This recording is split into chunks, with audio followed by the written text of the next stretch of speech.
Hai, Sobat Dunia Donghua, melanjutkan dari cerita sebelumnya. Selamat mendengarkan dan selamat berimajinasi. Tekanan dingin dan berat menyelimuti langit dan bumi. Sinto, belum mati. Wajah Fang Yu awalnya menampakkan ekspresi terkejut, kemudian ekspresi gembira. Kali ini, dia harus menyerap energi spiritual dalam tubuh Sinto. Gadis berpakaian putih itu menatap lubang besar di kejauhan, lalu menatap Fang Yu, alis putihnya berkerut. Pria ini masih sama seperti sebelumnya, selalu membuat masalah. Pada saat yang sama, aura mengerikan yang keluar dari lubang raksasa itu membuat gadis itu merasa sangat terkejut. Aura yang begitu agung bahkan melampaui ayahnya. Lawan macam apa yang diprovokasi Fang Yu kali ini? Bagaimana dia bisa begitu kuat? Persegi. Gadis itu hendak bertanya, tetapi Fang Yu sudah menghindar dan terbang menuju lubang besar itu. Gadis itu menggigit bibirnya dan bersiap untuk mengikuti. Pada saat ini, dua manusia salju tinggi tiba-tiba keluar dari kelompok manusia salju yang berdiri tak bergerak di belakangnya dan menghalangi jalan gadis itu. Nona, pemimpin klan telah memerintahkan. Aku hanya akan melihat-lihat. Tidak apa-apa. Jika kamu khawatir, ikuti saja aku. Gadis itu berkata dengan tidak sabar, sambil melompat ke arah lubang besar di kejauhan. Kedua manusia salju itu tidak punya pilihan selain mengikuti gadis itu dan berlari keluar. Mereka bergerak sangat cepat dan salju yang sangat tebal tampaknya tidak menjadi halangan apapun bagi mereka. Di muara lembah, sekelompok prajurit daftar gelap menatap kosong ke arah lubang besar di kejauhan, wajah mereka pucat seperti tanah. Mereka tidak tahu harus berbuat apa sekarang. Kelompok manusia salju ini menghalangi jalan di depan, jadi mereka tidak bisa pergi meskipun mereka mau. Pada saat yang sama, aura mengerikan yang terpancar dari lubang besar di kejauhan membuat mereka ketakutan. Mereka sekarang hanya mengerti satu hal. Entah itu Fang Yu, sekelompok manusia salju ini, atau makhluk berbentuk naga tadi. Tidak semuanya berada dalam dimensi yang sama dengan apa yang disebut sebagai pusat kekuatan daftar gelap ini. Sebelum hari ini, mereka mengira daftar gelap dapat mewakili kekuatan tertinggi dunia, dan 10 bos teratas bagaikan dewa, tak tersentuh. Tetapi mereka baru menyadari bahwa di hadapan orang-orang kuat yang sesungguhnya, para bos besar dan raja-raja dunia gelap, mereka sangatlah rentan. Selalu ada seseorang yang lebih baik dari Anda. Sebagai negara tertua, China adalah rumah bagi banyak bakat terpendam. Orang-orang kuat yang masuk daftar gelap ini telah duduk di dalam sumur dan memandang dunia dari jauh. Jika kali ini aku dapat pergi dengan lancar, aku tidak akan pernah datang ke China lagi seumur hidupku. Banyak orang yang memiliki pemikiran ini dalam benak mereka. Pada saat ini, seluruh naga roh jatuh ke tanah 100 meter jauhnya, meninggalkan jejak besar di salju dan tidak bergerak lagi. Apakah dia pingsan? Fang Yu melirik naga roh yang tidak bergerak di kejauhan dengan ekspresi terkejut. Dia benar-benar tidak menyangka bahwa naga spiritual dengan tubuh yang sangat kuat akan pingsan. Fang Yu tiba di atas lubang besar dan melihat ke bawah. Sebuah bola cahaya biru muncul tepat di tengah lubang raksasa itu. Melihat ke dalam melalui cahaya biru, samar-samar orang dapat melihat sosok manusia berkulit hitam. Ledakan. Pada saat ini, momentum angka tersebut masih terus meningkat dengan stabil. Badai tak kasat mata terbentuk dengan dia sebagai pusatnya, dan puing-puing beterbangan di sekitarnya. Dilihat dari aura yang dibawanya, orang ini adalah penganut Shinto. Namun dibandingkan sebelumnya, auranya sekarang lebih kuat. Jika aura ilahi yang baru saja menelan asal-usul masih relatif lemah dan belum benar-benar mencapai kekuatan tahap transformasi spiritual, maka aura ilahi sekarang sudah cukup stabil. Pada saat ini, gadis seputih salju juga datang ke lubang raksasa dan melihat cahaya biru bersinar di tengah lubang. Merasakan peningkatan besar momentum sosok itu, wajah gadis itu menjadi serius. Dia tidak tahu siapa orang ini, tetapi dia yakin bahwa orang ini akan sulit dihadapi. Gadis itu menatap Fang Yu di udara, matanya berkedip sedikit. Sejauh yang dapat diingatnya, pertama kali Fang Yu bertemu dengan klan Badai Salju, dia pernah bertarung dengan ayahnya, yang sekarang menjadi pemimpin klan Badai Salju. Dalam pertempuran itu, ayahnya berusaha sekuat tenaga untuk memberi Fang Yu pelajaran. Tapi Fang Yu pada akhirnya baik-baik saja, tetapi ayahnya terluka parah. Di dalam hati gadis itu, ayahnya selalu menjadi makhluk terkuat. Kencan santai hanya dengan sekali klik. Daftar dan mulailah bertemu wanita di daerah Anda hari ini. Memang benar demikian, kalau tidak ayahnya tidak akan menjadi kepala suku Blizzard. Tetapi ayahku malah kalah dari Fang Yu. Dan setelah pertarungan, Fang Yu masih terlihat santai, seolah-olah dia tidak berusaha apapun. Sejak saat itu, gadis itu tahu bahwa kekuatan Fang Yu tidak terduga. Tunjukkan padaku batasanmu. Gadis itu menatap Fang Yu dan berpikir dalam hati. Ledakan. Pada saat ini, sebuah anak panah tajam dengan cahaya biru melesat keluar dari sosok di dalam lubang besar dan menuju langsung ke arah Fang Yu. Anak panah yang tajam melesat melintasi langit dengan kecepatan yang amat cepat. Fang Yu memiliki ekspresi kosong di wajahnya saat dia mengulurkan tangan kanannya yang bersinar dengan cahaya keemasan. Ledakan. Anak panah tajam yang terbentuk dari energi spiritual yang kuat ditangkap oleh Fang Yu. Fang Yu mengepalkan tangan kanannya erat-erat, dan anak panah tajam itu patah seketika, dan energi spiritual di dalamnya meledak. Ledakan. Ketika cahaya itu menyilaukan, Fang Yu pingsan dan menukik ke bawah menuju sosok di bawah. Fang Yu, jika kau memaksakan wujud asliku keluar, kau akan mati. Di tengah cahaya biru, Xindou meraung dengan suara serak. Astaga! Sinto menghadapi Fang Yu yang menyerbu ke arahnya dengan kedua telapak tangannya. Ketika telapak tangan ini diletakkan, ruang di sekitarnya bergetar. Dua jejak telapak tangan raksasa yang tak terlihat, membawa kekuatan yang sangat dahsyat, menghantam Fang Yu. Mata Fang Yu bersinar dengan cahaya keemasan redup, dan tangannya disilangkan di depannya. Detik berikutnya, ia bertabrakan dengan dua jejak telapak tangan ini. Ledakan. Dengan suara keras, Fang Yu menembus jejak telapak tangan, langsung menyerbu ke atas kepala Sendao, dan mengangkat kaki kanannya. Sepasang mata abu-abu putih milik Sinto memancarkan aura pembunuh. Dia mengulurkan telapak tangan dan menghadap Fang Yu di atas kepalanya. Sebuah bola cahaya hitam tiba-tiba muncul dari belakang Fang Yu dan membungkus Fang Yu sepenuhnya. Fang Yu hanya merasakan kekuatan besar menekan setiap bagian tubuhnya. Tuhan menghancurkan. Tangan kanan Sinto tiba-tiba mengepal. Fang Yu merasakan kekuatan yang menekan tubuhnya tiba-tiba melonjak dan mencapai puncaknya. Lalu, tiba-tiba meledak. Ledakan. Cahaya hitam itu pecah, dan Fang Yu bergegas keluar, menendang Sinto dalam cahaya biru itu. Tuhan bersembunyi. Sinto melafalkan rahasia itu dalam hatinya. Detik berikutnya, waktu dan ruang seolah berhenti. Di mata orang luar, sosok Sinto tiba-tiba bergerak hampir 100 meter jauhnya, dan hantu yang tak terhitung jumlahnya tetap berada di udara. Dan Fang Yu hanya berdiri diam. Sihir macam apa ini? Gadis yang berdiri di kejauhan dan menyaksikan perkelahian itu tampak terkejut. Fang Yu menatap Sinto yang sudah berjarak 100 meter dan sedikit menyipitkan matanya. Dia mengangkat telapak tangan kanannya, menghadap kuil di kejauhan. Ledakan. Semburan energi sejati meledak keluar. Menghisap jiwa, Sinto menepukkan kedua tangannya ke depan. Sebuah pusaran tembus pandang muncul di udara dan langsung menyerap energi sebenarnya yang diledakkan Fang Yu. Memanfaatkan kesempatan ini, Fang Yu menghindar dan menyerbu ke depan lagi. Suara mendesing. Suara ledakan sonik yang melengking terdengar di udara. Seluruh tubuh Fang Yu bersinar dengan cahaya keemasan redup, dan kecepatannya meningkat hingga ekstrim. Hampir dalam sekejap, Fang Yu datang di depan Sinto lagi, mengepalkan tangan kanannya, dan menghantamkannya dengan keras ke kepala Sinto. Hati Sinto terguncang. Tuhan bersembunyi. Tinju Fang Yu berhenti di udara. Pada saat yang sama, sosok Sindao langsung menjauh, meninggalkan jejak bayangan yang tak terhitung jumlahnya di udara lagi. Fang Yu menatap Sinto di kejauhan, lalu menatap tinjunya, dan sedikit mengernyit. Sihir lawan agak aneh. Gerakan tubuh biasa hanya dapat memancarkan diri sendiri dan mengendalikan gerakannya sendiri. Namun sihir yang digunakan Sinto dapat menghentikan semua gerakan Fang Yu. Keheningan ini tidak disebabkan oleh suatu kekuatan apapun, melainkan keheningan naluriah.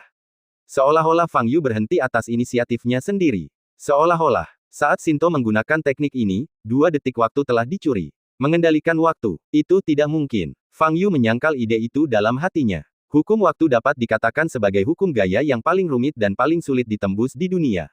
Bahkan makhluk kuat di tahap penyeberangan kesengsaraan tidak dapat mengendalikan waktu. Adapun apakah yang abadi mampu melakukannya, Fang Yu tidak yakin. Bagaimanapun, mustahil bagi Sinto di depan kita untuk benar-benar mengendalikan waktu. Kita harus mencoba lagi. Fang Yu memandang Sinto di kejauhan dan berangkat lagi. Pada saat ini, cahaya biru pada Sinto yang berdiri di udara perlahan menghilang, memperlihatkan wajahnya. Pada saat ini, dia bukan lagi seorang aneh yang terbungkus perban, tetapi telah berubah menjadi sosok manusia seperti api hitam yang menyala-nyala. Selain sepasang mata abu-abu, tidak ada daging dan darah di tubuhnya. Petik 2 titik. Menggunakan jiwa sebagai tubuh utama. Kau cukup berani. Fang Yu mengangkat alisnya. Guntur ilahi. Sinto meraung dan membuka tangannya. Ledakan. Seketika, sambaran petir ungu jatuh dari langit dan menyambar Fang Yu. Petir itu mengandung kekuatan dahsyat yang menghantam Fang Yu hingga tersungkur ke tanah. Ledakan. Tanah meledak dengan suara keras. Hari ini aku akan menghancurkanmu sepenuhnya. Aura pembunuh meledak dari Sinto. Dia mengangkat tangannya di depan dadanya dan membentuk segel ajaib. Tanah tempat Fang Yu jatuh mulai bergetar hebat. Pada saat yang sama, pedang hitam terbang keluar dari tubuh jiwa Sinto, yang seperti api hitam. Pedang hitam ini berukuran sama dengan bilah pedang normal. Setelah terbang keluar dari tubuh Sinto, ia naik ke posisi yang lebih tinggi dan mengarahkan ujung pedang untuk menghadap Fang Yu di tanah di bawah. Pedang hitam mulai mengumpulkan kekuatan, gas hitam menjeratnya, dan kepadatan udara di sekitarnya tiba-tiba berkurang. Kilatan petir menyambar di sekitar pedang hitam itu. Aura yang menyesatkan dan menakutkan terpancar dari pedang hitam itu. Fang Yu menatap pedang hitam di langit dengan tatapan sedikit tegas di matanya. Fang Yu, kau telah menghancurkan beberapa tubuhku. Kebencian ini sudah cukup bagiku untuk menghancurkan tulang-tulangmu menjadi abu dan memusnahkan jiwamu. Kata Sendao dingin. Ekspresi Fang Yu tetap tidak berubah dan dia ingin berdiri. Ledakan. Begitu dia mengerahkan tenaga, seluruh tanah di dekatnya runtuh puluhan sentimeter. Suatu kekuatan besar menekannya, mencegahnya bergerak. Ini adalah teknik yang digunakan Shinto untuk menekan roh naga. Itu tidak berhasil untukku. Fang Yu mengangkat sudut mulutnya dan mengerahkan tenaga untuk duduk. Ledakan. Seluruh tanah runtuh beberapa meter lebih jauh. Shinto mengulurkan tangannya dan mengepalkannya menjadi cakar, lengannya sedikit gemetar, dan kekuatan yang diberikan pada Fang Yu mencapai titik ekstremnya. Kekuatan semacam itu cukup untuk menghancurkan semua makhluk hidup di dunia. Tetapi kekuatan mengerikan seperti itu tampaknya tidak ada gunanya melawan Fang Yu. Fang Yu mampu berdiri tegak di bawah tekanan seperti itu. Bagaimana ini mungkin? Shinto merasa ngeri. Dia bahkan bisa menekan roh penjaga besar itu, jadi mengapa dia tidak bisa menekan Fang Yu? Bagaimana kekuatan Fang Yu bisa lebih kuat dari roh penjaga itu? Pedang, patah. Shinto tahu bahwa jika dia tidak mengambil tindakan, Fang Yu akan sepenuhnya lepas dari belenggunya. Memanggil, pedang hitam yang tergantung di udara jatuh dengan cepat ke arah posisi Fang Yu. Pelangi hitam melesat di langit. Gadis yang menyaksikan pertarungan itu dari kejauhan merasakan jantungnya berdebar kencang. Dengan kecepatan seperti itu, Fang Yu tampaknya tidak dapat menghindar. Ledakan. Detik berikutnya, tempat Fang Yu berada meledak seperti guntur. Semua awan di langit runtuh. Gelombang udara yang mengerikan itu menyebar ke segala arah, menghancurkan apapun yang disentuhnya dan membuatnya beterbangan.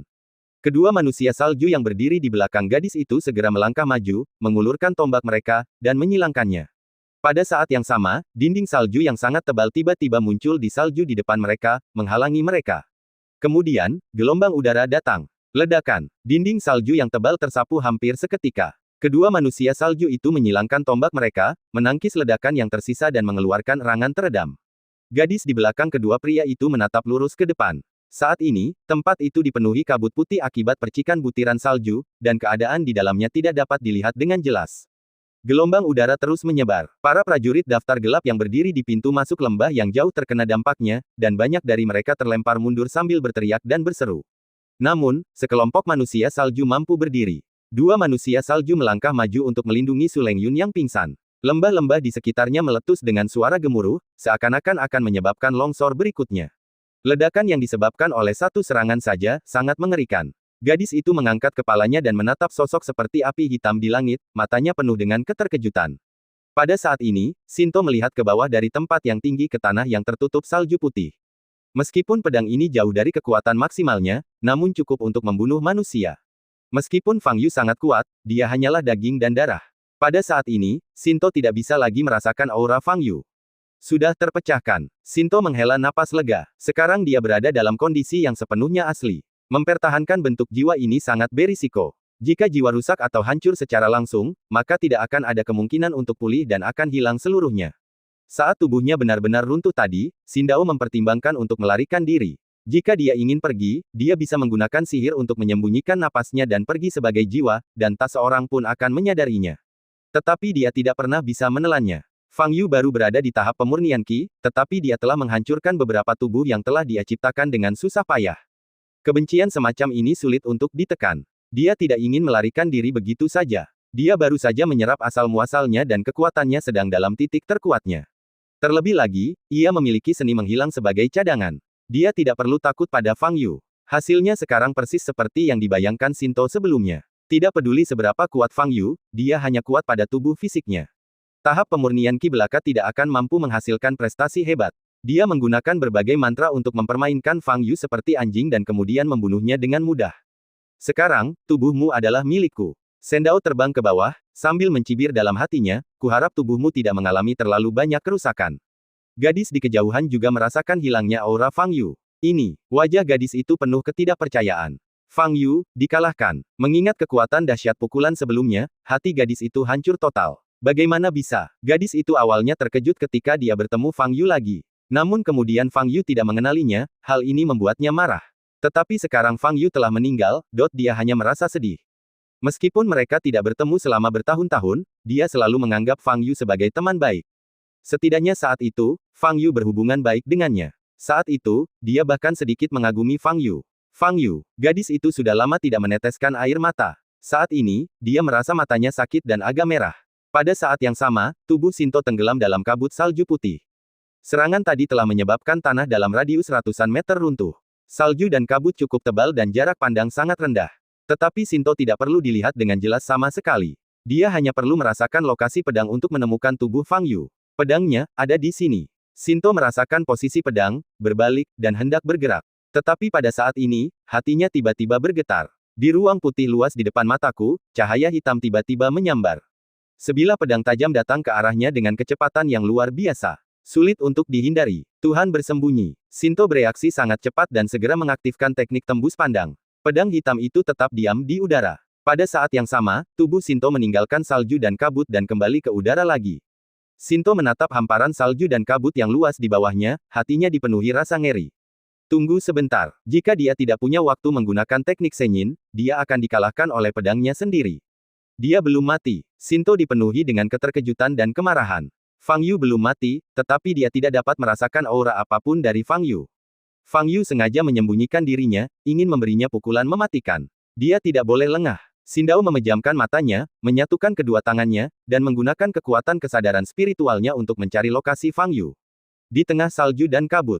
Jadi begitulah adanya. Fang Yu memegang pedang hitam Sinto di tangannya, senyum jenaka di wajahnya. Dia sengaja menyembunyikan nafasnya, lalu menyerang Sinto dengan pedang hitam, sehingga memaksa Sinto menggunakan teknik menyembunyikan dirinya. Kali ini, sebagai pengamat, Fang Yu dengan cepat melihat rahasia teknik ini. Jelasnya, teknik ini memanfaatkan kekuatan hukum ruang.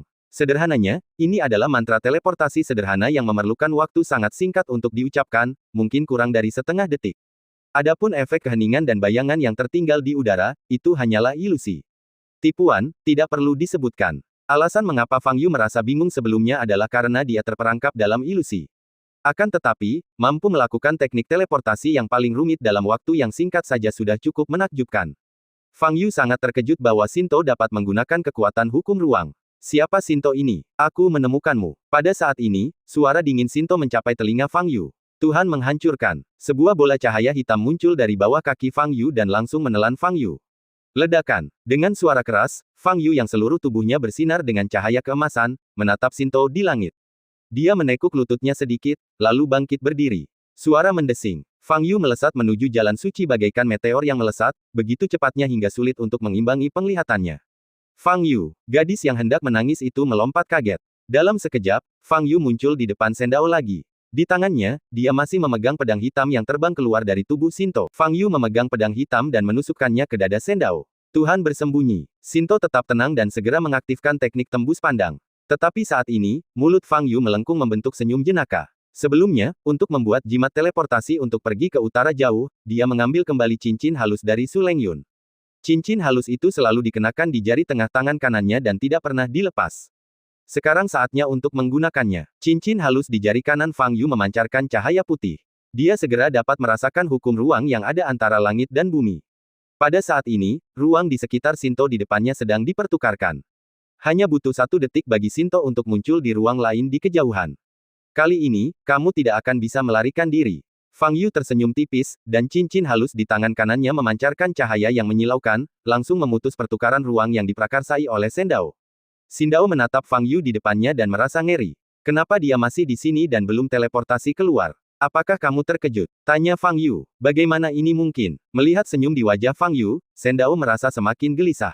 Dia memiliki kepercayaan diri untuk tampil di depan Fang Yu dalam bentuk ini dan bertarung dengannya. Keyakinan ini datang dari seni tembus pandang. Dapat dikatakan bahwa ini adalah teknik terampuh yang pernah dikuasainya. Teknik ini tidak bersifat ofensif, tetapi sifat defensifnya saja sudah cukup. Itu dapat membuat Sinto tak terkalahkan selamanya. Tidak peduli seberapa kuat lawannya, setidaknya dia dapat menggunakan seni menghilang untuk melarikan diri. Tetapi sekarang, teknik tembus pandang itu telah gagal. Dia tidak tahu metode apa yang digunakan Fang Yu, dia hanya tahu bahwa dia berada dalam situasi yang sangat berbahaya. Pada saat ini, pedang hitam di tangan Fang Yu telah menusuk ke arah dada Sendao. Menghadapi pedang ini, Sinto tidak menghindar sama sekali. Hal itu membuat Fang Yu tertegun sejenak, namun pedang hitam itu tetap menusuk tubuh Sinto tanpa ragu. Memanggil. Detik berikutnya, seluruh pedang hitam langsung tersedot ke tubuh Sinto. Ingin membunuhku dengan pedangku. Tidak mungkin. Geram Sinto. Kalau begitu, aku akan menggunakan tinjuku. Fang Yu memasang ekspresi kosong di wajahnya saat dia meninju kepala Sindao. Kekuatan ilahi. Sinto menggenggam kedua tangannya dan pusaran bening muncul di hadapannya. Kekuatan dahsyat terpancar dari pusat pusaran itu. Tinju kanan Fang Yu mengenai pusaran itu dan langsung dipukul balik dengan kekuatan yang sama. Ledakan. Pukulan Fang Yu setara dengan memukul dirinya sendiri, dan dia terlempar mundur. Naga petir, serang bersama. Shinto membuka tangannya dan meraung. Ledakan. 4 kilatan petir ungu muncul di langit. Guntur yang mengandung kekuatan luar biasa dahsyat itu mengembun menjadi bentuk naga dan melesat ke arah Fang Yu dari 4 arah. Ledakan. Fang Yu terkena 4 naga guntur secara bersamaan. Kekuatan yang terkandung dalam pukulan ini cukup untuk meruntuhkan gunung dan memecah lautan. Bahkan tubuh fisik Fang Yu pun terasa mati rasa. Tetapi saat ini Fang Yu sedang dalam suasana hati yang sangat baik. Shinto adalah salah satu dari sedikit lawan yang pernah ditemuinya dalam 1000 tahun terakhir yang dapat memberinya sedikit kesenangan. Baik kekuatan sihir maupun auranya sebanding dengan tingkat seorang kultivator di tahap transformasi ilahi 3 atau 4000 tahun lalu. Tapi, itu saja, Fang Yu tidak ingin membuang waktu lagi. Ledakan. Keempat naga guntur terus membombardir Fang Yu. Seluruh tubuh Fang Yu bersinar dengan cahaya keemasan yang menyilaukan, dan lengannya tiba-tiba terbuka lebar. Ledakan. 4 naga guntur yang sangat tebal runtuh dalam sekejap. Memanggil. Cahaya keemasan membentang di langit dengan kecepatan melebihi kecepatan suara. Fang Yu muncul di depan Sendao lagi. Shinto sangat panik saat ini. Dia telah hampir menghabiskan seluruh pengetahuan hidupnya, dan semua jurus mematikannya telah digunakan pada Fang Yu. Tetapi Fang Yu masih belum jatuh. Bahkan roh penjaga pun jatuh, tetapi Fang Yu masih belum jatuh. Hal ini tidak hanya mengejutkan Shinto. Dia sekarang merasakan takut dalam hatinya. Dia tahu betul bahwa dia telah mencapai batasnya. Dia tidak bisa melakukan apapun pada Fang Yu. Dan cepat atau lambat Fang Yu akan menemukan kekurangannya. Sebagai manusia sekarang, dia tidak bisa mengambil risiko ini. Jika kamu tidak bisa menghadapi Fang Yu, kamu harus mencari cara untuk melarikan diri. Tepat ketika Sendao panik, Fang Yu mengepalkan tangan kanannya dan memukulnya dengan keras. Kekuatan ilahi. Pusaran bening muncul lagi di depan Sindao. Tidak ada kaligrafi yang dapat mengalahkan kekuatan absolut. Mata Fang Yu bersinar dengan cahaya keemasan, dan kekuatan di tangan kanannya mencapai 50% dari kekuatan yang jarang dia gunakan sebelumnya. Pah! Dengan ledakan keras, seluruh ruang terdistorsi. Pusaran yang berdiri di depan Shinto tiba-tiba meledak. Tinju kanan Fang Yu melesat dan hendak mengenai kepala Shinto. Meskipun Shinto sekarang berwujud jiwa, agar dapat melakukan sihir, jiwanya saat ini sedang menjelma menjadi bentuk nyata. Kalau pukulan ini kena, seluruh jiwa Shinto akan hancur. Pada saat kritis, Shinto diam-diam melafalkan rumus ajaib di dalam hatinya. Wow, dalam sekejap, jiwa Shinto berubah dari fisik menjadi virtual, berubah menjadi gumpalan gas hitam dan menyebar ke segala arah. Itu hanya akan membuatmu mati lebih cepat. Tatapan mata Fang Yu dingin dan dia mengulurkan tangan kanannya. Wow, sebuah bola api merah besar menyembur dari telapak tangan kanannya dan melesat ke arah roh Shinto. Api di inti bumi yang dapat membakar apapun di dunia. Shinto merasakan panas menyengat datang dan merasa ngeri. Pembentukan tubuh. Gas hitam itu segera mengembun dan memadat menjadi benda padat lagi. Lagi pula kamu akan mati, jadi biarkan saja. Suara Fang Yu muncul di samping telinga Sendao. Ledakan. Fang Yu menamparkan wajah Sendao. Agar tidak membunuh Shinto secara langsung, dia menggunakan sangat sedikit kekuatan dalam tamparan ini. Namun meski begitu, jiwa yang rapuh itu hampir runtuh. Hal ini tidak hanya membuat Shinto sendiri sangat ketakutan, tetapi bahkan jantung Fang Yu pun berdebar kencang. Dia masih menunggu untuk menyerap energi spiritual dalam tubuh Shinto. Seraplah sekarang. Tatapan Fang Yu tajam. Dia mengulurkan tangan dan meraih kepala Shinto, lalu mengaktifkan teknik pemakan jiwa. Untuk mencegah Shinto berubah menjadi tubuh virtual lagi, Fang Yu membuka sepasang matanya yang lain. Cahaya merah menyala di matanya dan tanda-tanda putih berputar. Seluruh entitas jiwa Shinto dikunci sepenuhnya oleh Fang Yu. Sekarang, Shinto tidak bisa lagi berubah kembali menjadi tubuh virtual. Sebuah pusaran cahaya merah muncul di telapak tangan kanan Fang Yu. Semburan energi spiritual murni dan berintensitas tinggi diserap ke dalam tubuh Fang Yu. Shinto segera merasakan hilangnya energi spiritual di tubuhnya. Dia ingin berjuang dan kembali ke tubuh virtual, tetapi dia tidak bisa melakukannya sama sekali. Suatu kekuatan tak terlihat menguncinya sepenuhnya. Kalau gini terus, bukan cuma tenaga rohani yang akan kena, jiwa penganut Shinto pun tak akan sanggup menanggungnya dan akan hancur total. Fang Yu, aku bersedia menyerahkan asal-usulnya. Asal kau membiarkanku pergi. Sendao meraung. Apakah kamu tidak menyerap asal-usul itu? Fang Yu mengangkat alisnya. Tidak, aku tidak akan menyerapnya, aku hanya melahapnya untuk sementara dan menggunakannya sebagai sumber energi spiritualku. Aku bisa menyerahkannya sekarang, kata Shinto dengan cemas. Oh, pada saat ini, Fang Yu menatap Shinto dengan saksama. Dalam penglihatannya saat ini, dia dapat melihat asal-muasal cahaya biru yang tersembunyi di dalam tubuh Shinto. Asalnya memang masih mempertahankan tampilan aslinya. Baiklah, serahkan padaku, dan aku memberimu 10 detik untuk melarikan diri, kata Fang Yu. Sinto terkejut. Kau tidak punya pilihan lain, kata Fang Yu dingin. Memikirkan keajaiban tembus pandang, Sinto mengambil keputusan dan berkata sambil menggertakkan giginya, baiklah. Fang Yu membuka kuncinya. Sinto menggenggam kedua tangannya dan sebuah pusaran muncul di depan dadanya. Kristal asal dengan cahaya biru yang menyilaukan terbang keluar darinya. Fang Yu mengulurkan tangan dan memegangnya, dan segera merasakan energi spiritual luar biasa yang terkandung di dalamnya, matanya bersinar.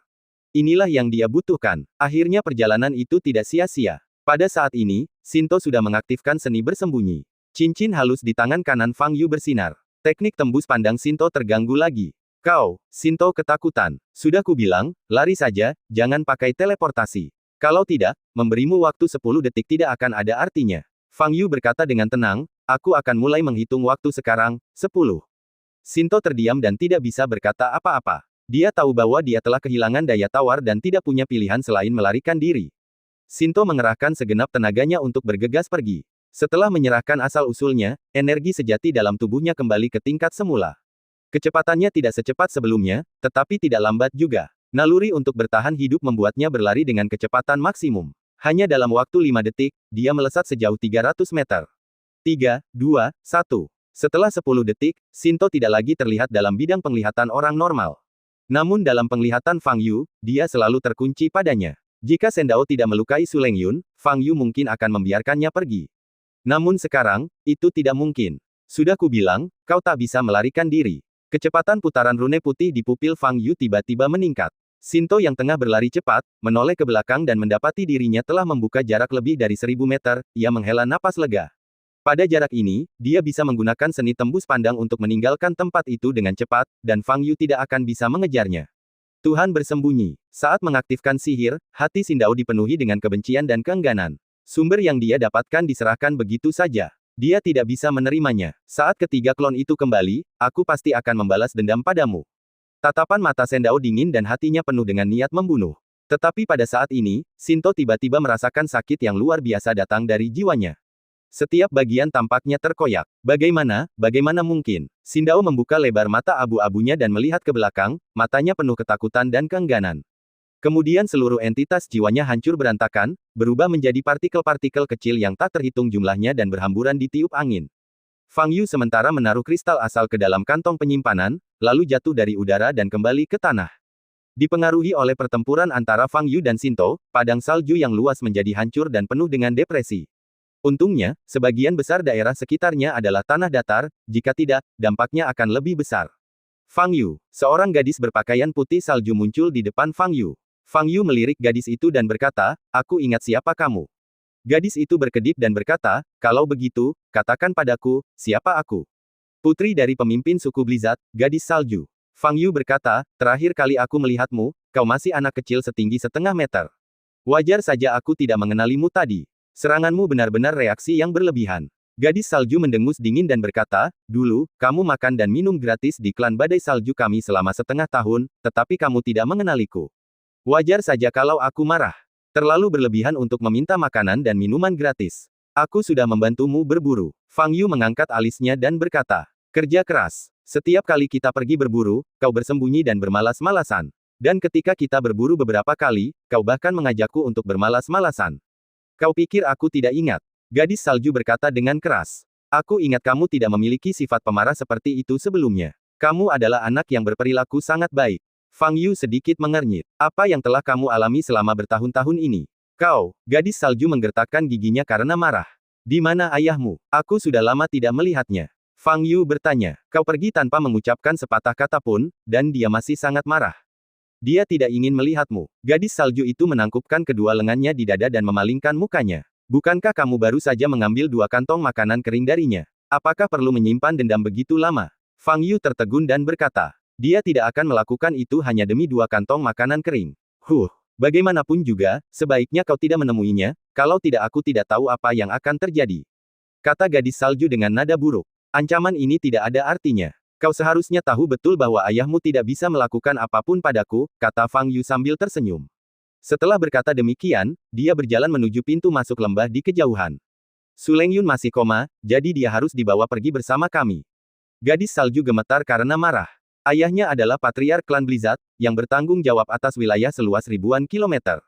Dia bisa dikatakan sebagai satu-satunya raja di utara jauh. Selama mereka memasuki utara jauh, siapa yang berani tidak menghormati ayahnya? Tetapi di mulut Fang Yu, ayahnya tidak memiliki martabat sama sekali. Jika orang lain yang melakukannya, gadis salju tidak perlu mengatakan apapun, karena dua bawahan manusia salju di sampingnya pasti sudah mengambil tindakan untuk menghukumnya. Tetapi pihak lainnya adalah Fang Yu, jadi dia bahkan tidak bisa membantah apa yang dia katakan, apalagi mengambil tindakan. Ayah Suenu dikalahkan oleh Fang Yu di depan seluruh klan. Ini adalah fakta yang tak terbantahkan. Aku sangat marah. Gadis salju mengepalkan tangannya, menghentakkan kakinya keras-keras, dan mengikuti Fang Yu. Ketika Fang Yu kembali ke pintu masuk lembah, hal pertama yang ia lihat adalah tatapan mata kerumunan orang yang seolah-olah sedang menatap dewa. Kelompok orang kuat di daftar gelap berada dalam kondisi linglung saat ini. Dalam hati mereka, mereka sepenuhnya menganggap Fang Yu sebagai dewa. Awalnya, saat Fang Yu bertarung dengan 3 orang besar di 10 besar daftar kegelapan, mereka hanya terkejut dengan kekuatan Fang Yu. Namun, setelah menyaksikan pertarungan antara Fang Yu dan Shinto tadi, pandangan dunia mereka benar-benar runtuh. Ternyata inilah kekuatan Fang Yu yang sebenarnya. 3 raksasa daftar gelap sebelumnya bahkan tidak bisa menggunakan 50% kekuatan Fang Yu. Fang Yu mengabaikan sekelompok orang itu, berjalan mendekati Su Lengyun dan berjongkok. Pada saat ini, wajah Su Lengyun sudah kembali normal dan nafasnya sudah teratur, tetapi dia masih dalam keadaan koma. Di sini terlalu dingin, kita perlu memindahkannya ke tempat yang lebih hangat. Teleportasi kembali ke Huai Bei sekarang. Namun selanjutnya Fang Yu masih harus menyerap kristal asal, dan dalam prosesnya ia mungkin menembus level ke-10.000 dari tahap pemurnian Qi. Tidak seorang pun tahu apa yang akan terjadi. Kembali ke tempat ramai seperti Huai Bei mungkin akan menimbulkan sensasi atau melibatkan orang lain. Setelah memikirkannya, Fang Yu memutuskan untuk tidak kembali ke Huai Bei untuk sementara waktu. Utara jauh adalah tempat yang paling cocok untuk retret. Dengan menyerap asal-usulnya di sini, bahkan jika terjadi bencana petir, orang di luar tidak akan mengetahuinya.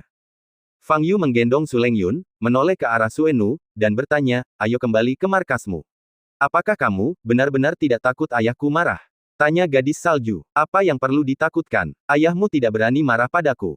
Fang Yu mengangkat alisnya dan berkata. Gadis salju mendengus, melirik Su Lengyun yang tak sadarkan diri dalam pelukan Fang Yu, memutar bola matanya yang putih, dan berkata, kau boleh memintaku untuk membawamu kembali, tetapi kau harus berjanji padaku bahwa kau tidak akan melakukan apapun pada ayahku.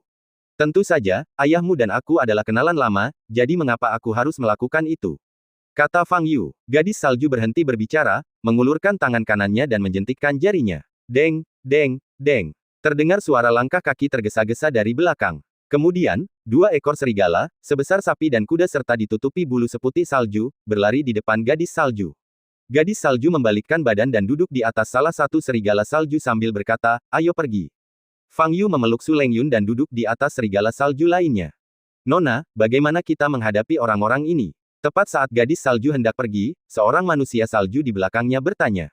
Gadis salju menoleh dan menatap sekelompok prajurit daftar gelap yang ketakutan dan pucat di pintu masuk lembah, lalu mengerutkan kening. Dia berbalik dan menatap Fang Yu. Biarkan mereka pergi, kata Fang Yu. Lakukan saja apa yang dikatakan Fang Yu. Selain itu, kamu juga harus memperbaiki salju di sekitar sini, kata gadis salju. Saya mengerti. Si manusia salju menjawab, Nona, apa yang harus kita lakukan dengan makhluk itu? Gadis salju menoleh dan melihat ke kejauhan, di mana naga roh tergeletak di tanah, masih tidak bergerak. Baru pada saat itulah Fang Yu teringat pada naga yang ganas ini. Bagaimana bisa dia pingsan begitu lama? Dilihat dari kekuatan tubuhnya, Shinto seharusnya tidak bisa menyebabkan terlalu banyak kerusakan padanya. Fang Yu sedikit mengernyit, sedikit bingung. Gadis salju memandang Fang Yu dan bertanya, menurutmu bagaimana kita harus mengatasi hal ini? Memikirkan reaksi gila naga roh setelah dewa mengambil asal-usulnya, Fang Yu berkata, lupakan saja, pergilah dari sini sebelum dia bangun, kalau tidak dia akan menyerbu dan mengaum padaku lagi. Di masa lalu, Fang Yu mungkin berlatih dengannya. Tetapi sekarang Fang Yu sangat ingin menyerap asal-muasalnya dan tidak punya waktu untuk bermain-main dengannya. Abaikan saja, setelah dia bangun, apakah dia akan, kata si manusia salju ragu. Tidak apa-apa, dia hanya roh penjaga. Dia tidak akan menyerangmu kecuali kau menyentuh barang-barangnya, kata Fang Yu. Lakukan saja apa yang dia katakan, perintah gadis salju. Ya, sekelompok manusia salju di belakangnya menjawab serempak. Gadis salju melirik Fang Yu dan menepuk kepala serigala salju di bawahnya. Serigala salju segera lari. Serigala salju di bawah Fang Yu juga berlari keluar di belakangnya. Di pintu masuk lembah, sekelompok ahli daftar gelap dari seluruh dunia menatap kosong saat Fang Yu pergi. Di hamparan salju yang luas, 2 serigala salju berlari kencang. Gadis salju tadinya berlari di depan, tetapi tiba-tiba dia teringat sesuatu dan segera memperlambat langkahnya dan berjalan berdampingan dengan Fang Yu. Dia tiba-tiba menyadari sesuatu yang sangat aneh. Fang Yu pada awalnya tidak dapat mengenalinya karena dia telah tumbuh besar sejak dia masih kecil. Tetapi mengapa dia dapat mengenali Fang Yu pada pandangan pertama? Karena, Fang Yu hari ini, dilihat dari penampilannya, tidak berbeda dari sebelumnya. Setelah menyadari hal ini, jantung gadis salju berdebar kencang. Berdasarkan pemahamannya tentang manusia biasa, ini tidak mungkin. Terakhir kali saya melihat Fang Yu mungkin 30 tahun yang lalu. 30 tahun adalah waktu yang sangat lama bagi kebanyakan manusia. Mereka akan tumbuh dari seorang pemuda menjadi orang setengah baya atau tua. Meskipun Fang Yu adalah seorang prajurit, tingkatannya tidak tinggi dan dia selalu berada di alam bawaan. Prajurit alam bawaan berada pada level paling dasar dari alam seni bela diri. Di alam ini, rentang hidup tidak akan meningkat dan tidak jauh berbeda dengan orang biasa.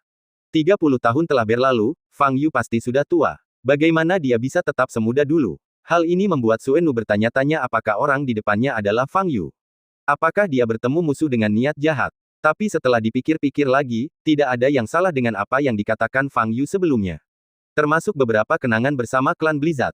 Fang Yu, kenapa kamu tidak bertambah tua? Gadis salju memandang profil Fang Yu dan bertanya dengan ragu-ragu. Karena aku abadi, kata Fang Yu. Bagaimana ini mungkin? Jangan bicara omong kosong. Gadis salju menatap Fang Yu dan berkata, yah, sebenarnya aku mendapatkan resep kecantikan itu dari dewa pengobatan Xia Xiuzi.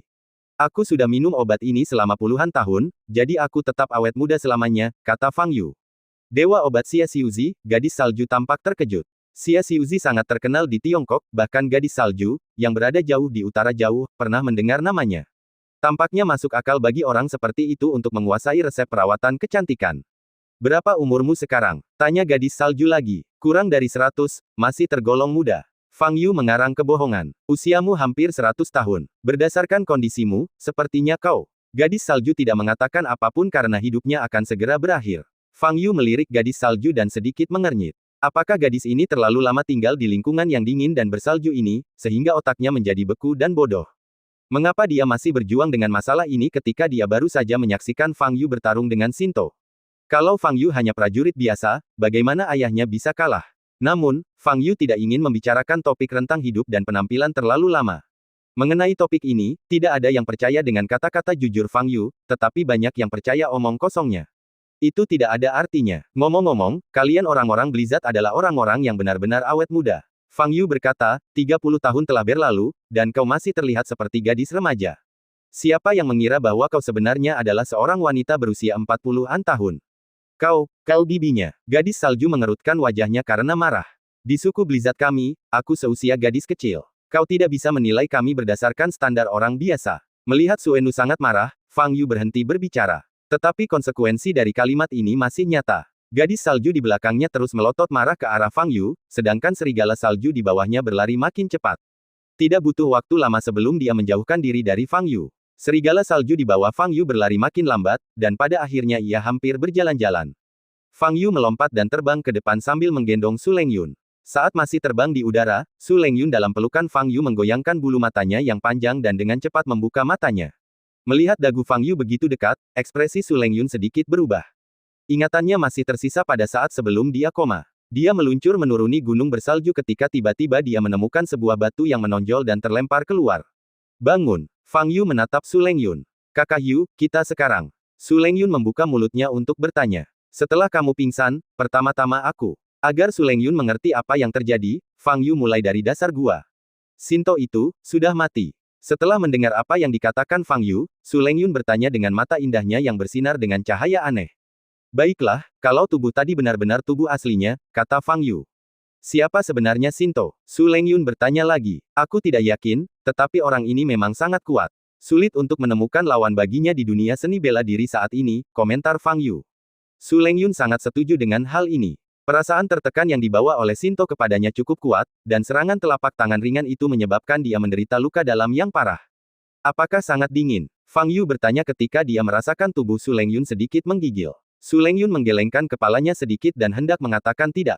Pada saat ini, Fang Yu menempelkan tangan kanannya di dahinya. Arus hangat mengalir dari dahiku dan mengalir ke seluruh tubuhku, membuatku merasa sangat nyaman.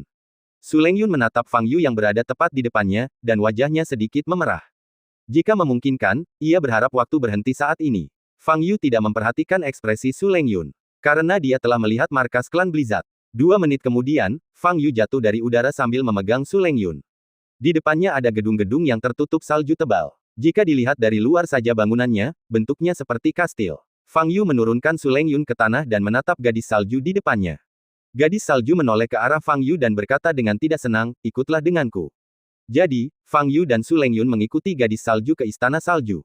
Ada banyak manusia salju yang terlihat sangat mirip dengan gadis salju yang berjalan-jalan di kastil. Ketika mereka melihat gadis salju, mereka akan menghentikan apa yang sedang mereka lakukan dan menyapa. Adapun 2 orang luar, Fang Yu dan Su Lengyun, tidak ada yang peduli pada mereka. Fang Yu mengikuti gadis salju ke sebuah bangunan yang lebih dalam dan berjalan masuk. Suhu di dalam rumah bahkan lebih rendah daripada di luar. Su Lengyun bergidik. Bisakah kamu membuat api atau semacamnya di sini? Tanya Fang Yu. Tidak, sekarang adalah suhu yang paling cocok untuk kita. Jawab gadis salju dengan dingin. Wow, pada saat ini, Fang Yu mengulurkan jarinya, dan bola api merah tiba-tiba menyala di jarinya. Begitu api muncul, suhu di sekitarnya tiba-tiba naik. Gadis salju menggertakkan giginya karena marah, tetapi dia tidak bisa berbuat apa-apa. Apakah ada tempat di sini yang bisa aku gunakan untuk menyendiri? Tanya Fang Yu. Aku tidak tahu. Gadis salju memalingkan wajahnya dan berkata dengan marah. Seharusnya aku pernah mengajarkanmu sebelumnya bahwa kamu harus bersikap sopan kepada orang luar. Pada saat ini, terdengar suara berat dari luar pintu. Wajah gadis salju berubah dan dia melihat keluar pintu. Seorang manusia salju tinggi berjalan masuk dari pintu. Fang Yu, ini kamu. Begitu manusia salju itu masuk, dia menatap Fang Yu. Raja salju, lama tidak berjumpa, kata Fang Yu sambil tersenyum. Hahaha, si manusia salju pun ikut tertawa terbahak-bahak, lalu salju yang ada di tubuhnya pun mulai menyusut. Tak lama kemudian, sesosok manusia muncul. Rambut seputih salju dan wajah penuh janggut seputih salju. Raja salju, usiamu sudah lanjut, kata Fang Yu. Haha, ada begitu banyak hal yang harus dihadapi setiap hari. Bagaimana kamu bisa begitu riang? Raja salju berjalan di depan Fang Yu dan menyeringai. Gadis salju yang berdiri di dekatnya memandang kedua orang yang tengah berbincang dengan gembira, matanya penuh dengan keterkejutan. Dia ingat betul ayahnya sangat marah karena Fang Yu pergi tanpa pamit, dan pernah berkata akan memukul Fang Yu jika dia melihatnya lagi. Tetapi sekarang ketika dia benar-benar bertemu Fang Yu lagi, sikap ayahnya cukup baik. Ini benar-benar berbeda dengan ayah yang dikenal gadis salju, yang terus terang dan melakukan apa yang dikatakannya. Sementara gadis salju masih dipenuhi keraguan, Fang Yu dan Raja Salju sudah duduk dan mulai mengobrol. Setelah mengobrol tentang beberapa topik yang tidak penting, Raja Salju menatap gadis salju yang masih bingung dan bertanya, di mana kamu bertemu Fang Yu? Di lembah di tepi wilayah itu. Bukankah sebelumnya kita telah menemukan ruang bawah tanah di sana? Gadis salju itu menceritakan apa yang terjadi sebelum dan sesudah dia bertemu Fang Yu. Oh, kau mengeluarkan benda-benda di sana. Raja Salju menoleh ke arah Fang Yu dan berkata dengan heran. Sebenarnya bukan aku yang mengeluarkannya, tapi benda itu memang ada di tanganku sekarang, kata Fang Yu. Kau bahkan memprovokasi makhluk raksasa itu. Itu benar-benar gayamu, kata Raja Salju sambil tersenyum dan menggelengkan kepalanya. Fang Yu tersenyum dan tidak mengatakan apa-apa. Dan orang yang bertarung denganmu, siapa dia? Tanya Raja Salju lagi. Aku tidak yakin, tapi aku pernah menghancurkan beberapa klonnya sebelumnya, jadi ada dendam padanya, kata Fang Yu. Raja Salju mendesah, akhir-akhir ini keadaan benar-benar tidak menentu. Daerah utara jauh tidak pernah semeriah ini dalam beberapa ratus tahun terakhir. Hidup. Fang Yu mengangkat alisnya. Ya, Raja Salju mengangguk dan berkata perlahan, baru-baru ini, banyak makhluk yang telah tertidur lama telah terbangun di kedalaman utara jauh. Mendengar ini, Fang Yu mengerutkan kening. Dia memang merasakan hal yang sama selama setahun terakhir. Ada lebih banyak peristiwa besar, dan banyak hal yang belum pernah ditemui dalam ribuan tahun terakhir terus bermunculan. Situasi ini tidak sejalan dengan aturan. Saat ini, energi spiritual bumi sangat tipis, dan kemungkinan terjadinya peristiwa besar juga akan menurun. Namun situasi saat ini justru sebaliknya. Menurutmu apa yang menyebabkan hal ini? Tanya Fang Yu. Raja Salju menggelengkan kepalanya dan berkata, aku tidak tahu alasan pastinya, tapi menurutku mereka dipanggil oleh semacam otoritas, kalau tidak, itu akan menjadi suatu kebetulan yang berlebihan.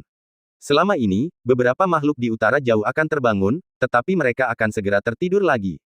Tapi kali ini berbeda. Sejumlah besar makhluk telah terbangun pada saat yang sama, dan mereka sangat bersemangat. Jika bukan karena penghalang yang dibuat oleh orang tuaku, aku khawatir mereka semua akan lari. Nada bicara Raja Salju terdengar serius. Sebagai kepala keluarga klan Blizzard, dia bertanggung jawab atas wilayah yang luas di utara jauh. Jika makhluk mengerikan yang telah bertahan hidup selama ribuan tahun ini melarikan diri, konsekuensinya akan mengerikan. Ayah, makhluk apa ini? Gadis salju di samping tak kuasa menahan diri untuk bertanya. Raja Salju melirik gadis salju dan berkata dengan suara yang dalam, mereka semua adalah makhluk yang hidup ribuan tahun yang lalu. Mereka tertidur lelap karena energi spiritual yang tipis di bumi. Banyak makhluk yang ada sebagai legenda saat ini ada di antara mereka. Dan, cerita pun berakhir, nantikan cerita selanjutnya. Terima kasih telah mendengarkan.